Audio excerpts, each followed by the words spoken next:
आज हम सबसे पहले आपके सामने एक बहुत बड़ा खुलासा करना चाहते हैं, जिसके बारे में अभी तक हमने आपको बताया नहीं था, लेकिन खुलासा बहुत बड़ा है और इससे दिल्ली यूनिवर्सिटी के एक प्रोफेसर की भूमिका सवालों के घेरे में आ जाती है। हम लगातार आपसे कहते रहे हैं कि दिल्ली में बहुत ही सुनियोजित तरीके से साजिश के तहत इस वर्ष फरवरी में दंगे करवाए गए थे, सांप्रदायिक दंगे करवाए गए थे और इसी षड्यंत्र का पर्दाफाश करने के लिए हम लगातार आपके सामने खुलासे कर रहे हैं, लगातार आपको नई नई चीज बता रहे हैं। देश के बाकी मीडिया के लिए तो ये दंगे सिर्फ उसी समय 1 हफ्ता 10 दिन खबर बने और उसके बाद सब लोग इन दंगों के बारे में भूल गए, लेकिन हमारी टीम अब भी इन दंगों की तहकीकात कर रही है। हम अब भी लगातार ये जानने की कोशिश कर रहे हैं कि ये दंगे क्यों हुए थे और ये दंगे किसने भड़काए थे। इसलिए ये उस खबर का फॉलोअप है जो शायद कोई आपको दिखाएगा नहीं। पिछले हफ्ते हमने आपको इन दंगों के मास्टरमाइंड ताहिर हुसैन का कबूलनामा दिखाया था, जो पार्षद है दिल्ली में। आज हम इन दंगों की एक आरोपी महिला का कबूलनामा आपको पढ़कर सुनाएंगे, जिसने दिल्ली पुलिस की जांच में दंगों का एक बहुत बड़ा सच उगल दिया और जिससे यह पता चलता है कि कैसे इन दंगों में बड़ी बड़ी यूनिवर्सिटीज में पढ़ने वाले छात्र ही नहीं, बल्कि वहां पढ़ाने वाले प्रोफेसर्स भी शामिल थे। हम आपसे लगातार ये कहते रहे हैं कि हमारे देश में बहुत सारे ऐसे बुद्धिजीवी हैं जो इस देश को तोड़ना चाहते हैं, जो अपने कॉलेजों में पढ़ने वाले छात्रों को देश के खिलाफ भड़काना चाहते हैं और जिन्होंने पूरे देश के सामने सेक्युलरिज्म की, धर्मनिरपेक्षता की गलत परिभाषा पेश की है। सबसे पहले आप दिल्ली दंगों की इस आरोपी महिला को जान लीजिए, जिसका कबूलनामा आज हमें मिला है। इस आरोपी महिला का नाम गुलफिशा फातिमा है, जिसे अनलॉफुल एक्टिविटीज प्रिवेंशन एक्ट यानी यूएपीए कानून के तहत अप्रैल में गिरफ्तार किया गया था और तब से यह लगातार जेल में ही है।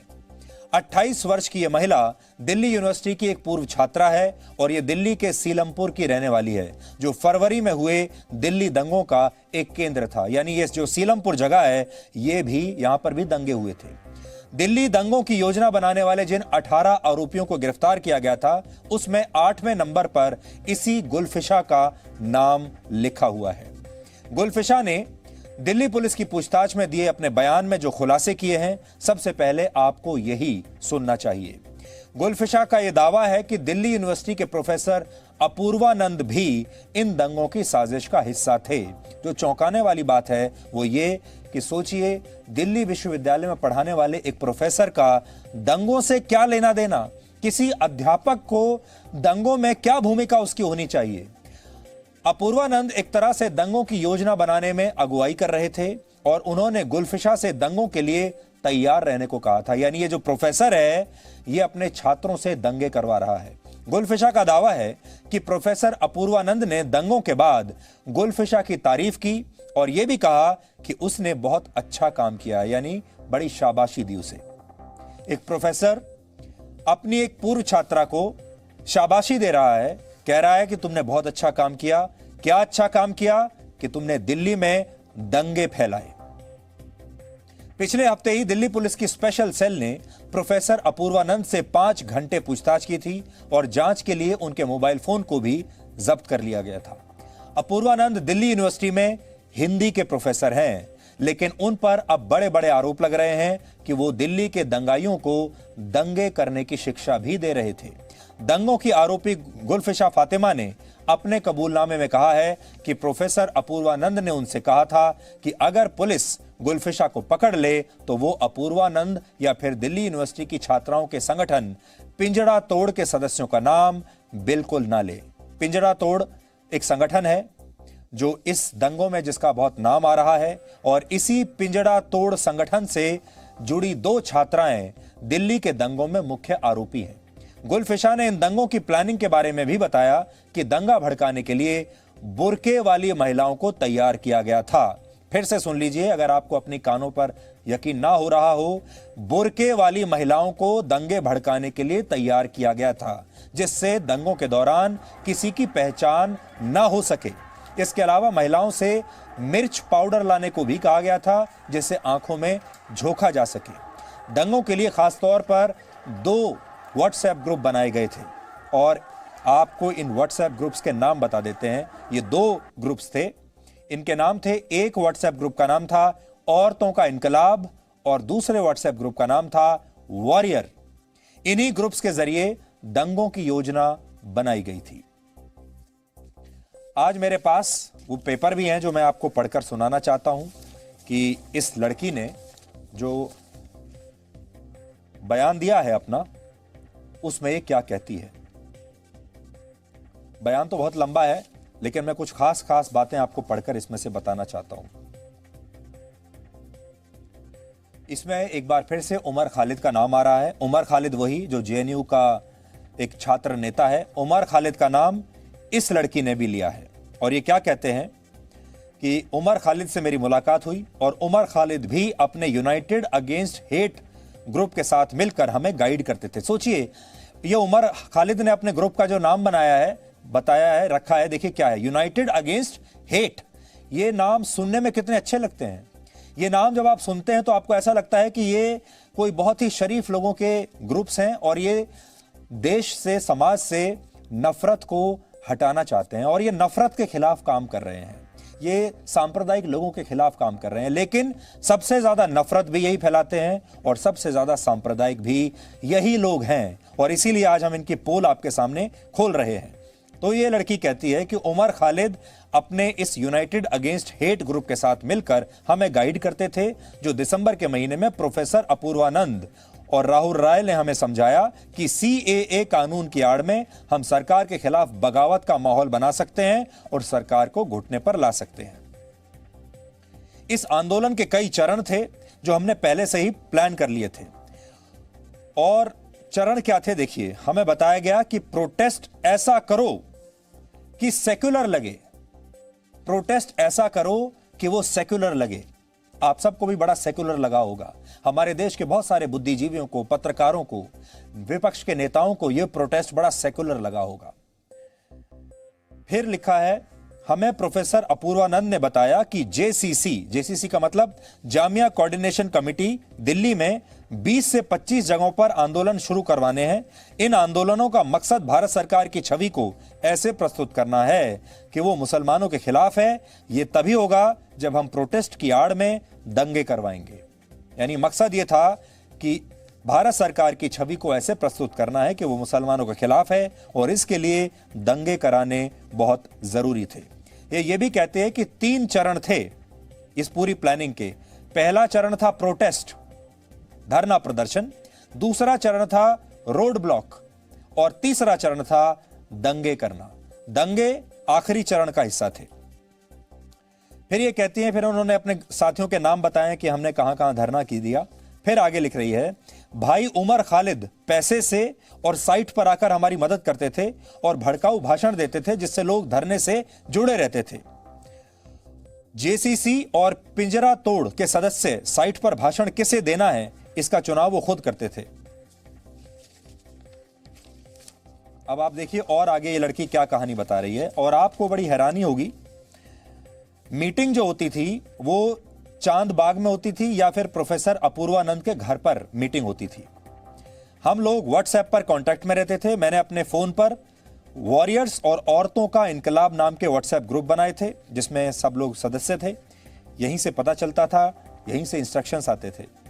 उमर खालिद ने मीटिंग के दौरान कहा था कि उसका जेसीसी और पीएफआई से बहुत अच्छे संबंध हैं और इन सब की मदद से हम इस मोदी सरकार को उखाड़ फेंकेंगे। यानी ये जो प्रोटेस्ट था ये तो पहले दिन से राजनीतिक था।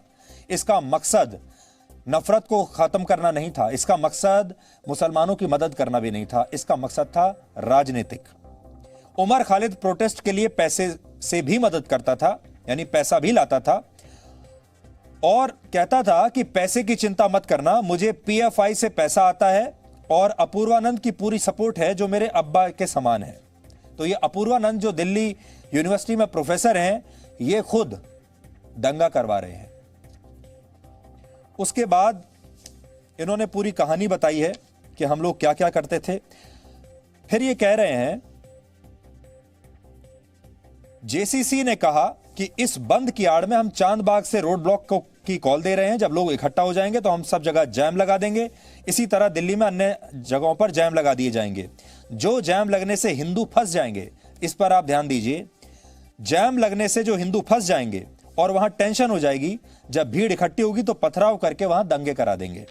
यह सब ट्रंप की दिल्ली विजिट को ध्यान में रखकर किया गया था।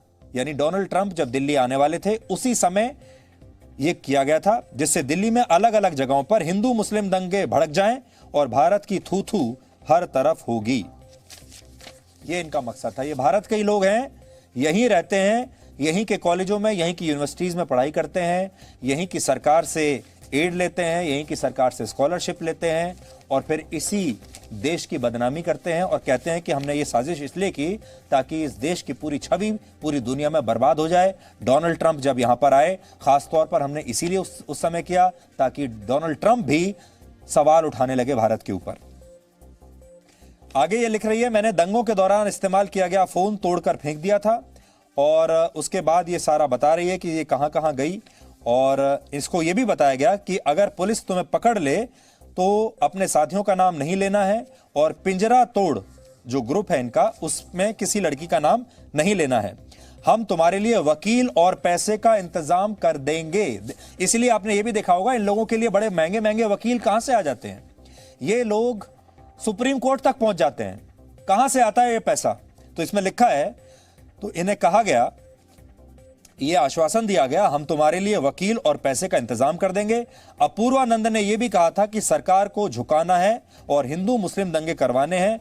मुझसे गलती हो गई, मुझे माफ कर दिया जाए। ये लड़की अब ये कह रही है कि मुझे माफ कर दिया जाए। तो यह पूरी कहानी है।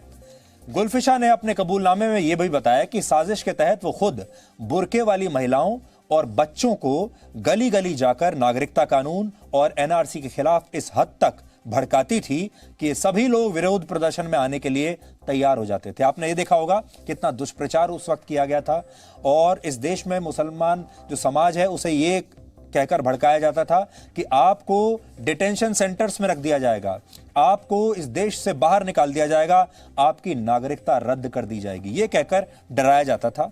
और फिर जब वो डर जाते थे तो उन्हें विरोध प्रदर्शनों में लाया जाता था।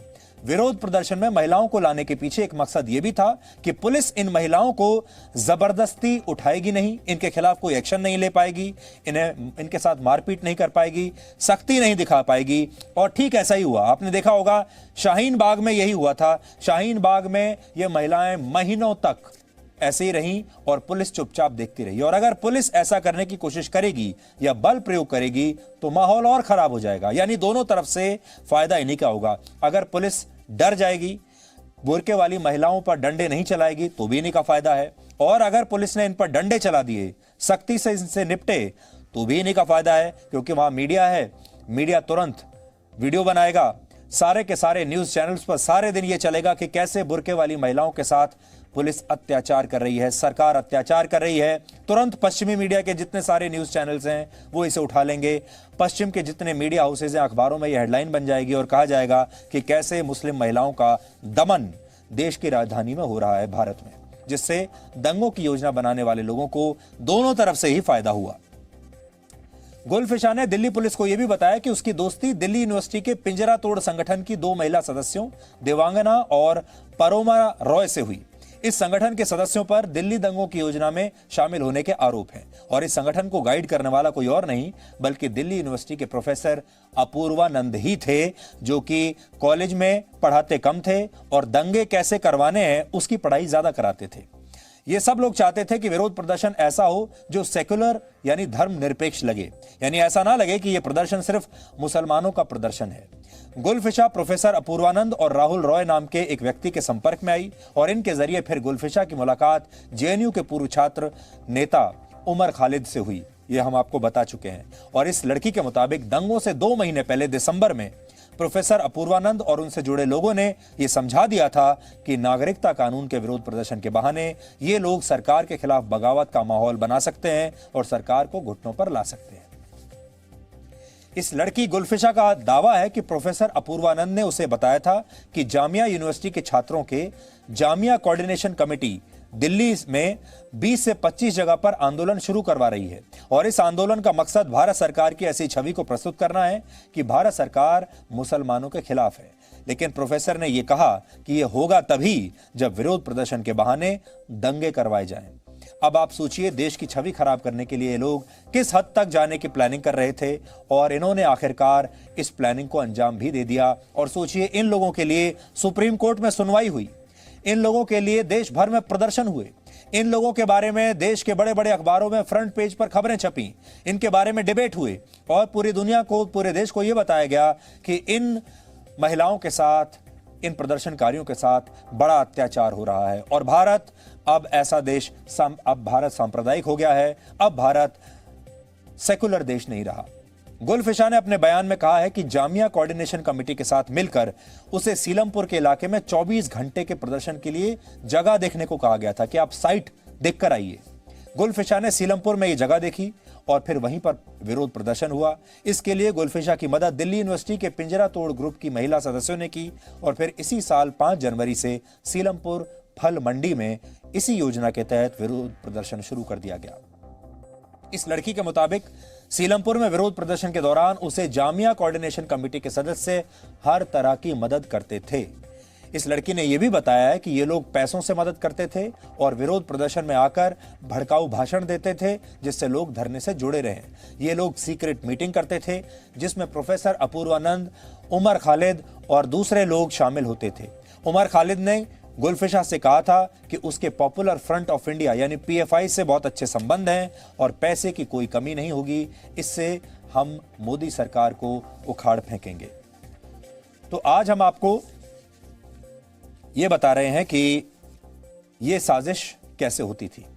इन दंगों को, इस साजिश को बहुत गोपनीय तरीके से अंजाम दिया गया था और इसके लिए कई तरह के कोड वर्ड्स रखे गए थे। उदाहरण के लिए एक कोड वर्ड था ईद पर नैनीताल चलो, इसका अर्थ था सड़कों को ब्लॉक करना। दूसरा कोड वर्ड था चांद रात, जिसका मतलब था चक्का जाम करने से पहले की रात। ये कोड वर्ड भी गुलफिशा और उसकी टीम ने दिए थे। इस बात का खुलासा दिल्ली दंगों के आरोपी ताहिर हुसैन ने पुलिस को दिए अपने बयान में भी किया था। अपने खिलाफ आरोपों पर दिल्ली यूनिवर्सिटी के प्रोफेसर अपूर्वानंद ने भी सफाई दी है। हमारा यह फर्ज है कि हम उनकी सफाई भी आप तक जरूर रखें, फिर आप तय कीजिए और अदालतें तय करेंगी। इस प्रोफेसर ने यह कहा है कि उन्हें हैरानी है कि किसी विरोध प्रदर्शन को समर्थन देने वाले लोगों को ही पुलिस समझ रही है कि ये लोग दंगों में शामिल हैं और उन्हें उम्मीद है कि पुलिस निष्पक्ष होकर इस मामले की जांच करेगी।